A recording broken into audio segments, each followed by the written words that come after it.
Potato ওয়েচেসটা নতুন আলু দিয়ে খুব মজা লাগে। যখন নতুন আলু উঠবে আর তখন এটা খাবেন, অনেক tasty, so yummy, so tasty.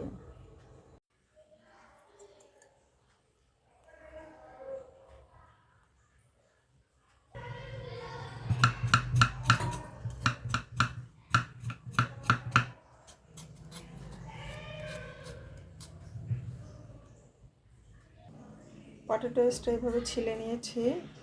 পটেটোটা, আলুটা এইভাবে কেটে দেখাচ্ছি, এইভাবে কেটে নেবেন। এরকম সাইজ, এরকম করে নিলে হবে। সাইজটা 3 টুকরা হবে, 3 টুকরা মতো করে নিলে সব কেটে শেষ করে ফেলেছি। কেটে এবার এটার সঙ্গে একটু ময়দা মেশানোর পালা।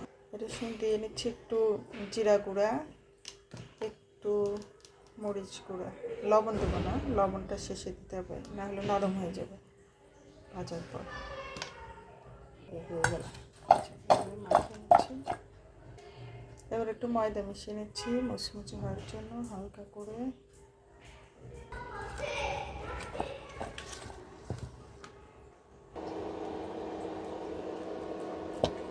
এইবার কিছুটা দিয়ে নিচ্ছি, একবারে সব দিব না, অর্ধেক অর্ধেকটা ভেজে নিই। এটা একটু গরম হওয়া লাগতো।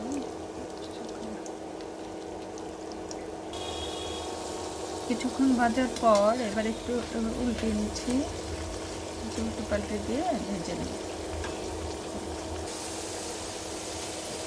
প্রায় হয়ে এসেছে, এই তো দেখি, হ্যাঁ সিদ্ধ হয়ে গিয়েছে। নামিয়ে ফেলবো।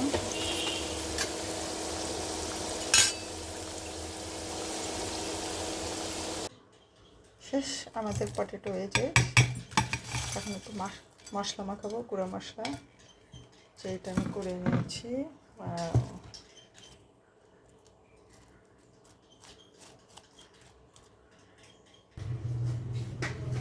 গুঁড়ো মশলা এখানে হচ্ছে লবণ, মরিচ, আমচুর পাউডার। আপনার ইচ্ছা মতো আপনি মশলা মাখাইতে পারেন, আপনার যেটা পছন্দ হবে। ঠিক আছে, একটু মাখিয়ে নিচ্ছি। এবার যে কোনো সসের সঙ্গে পরিবেশন করতে পারেন।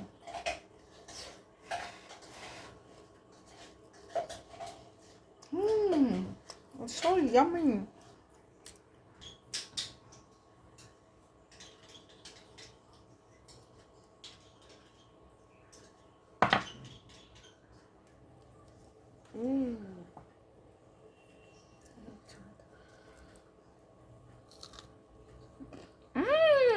Wow.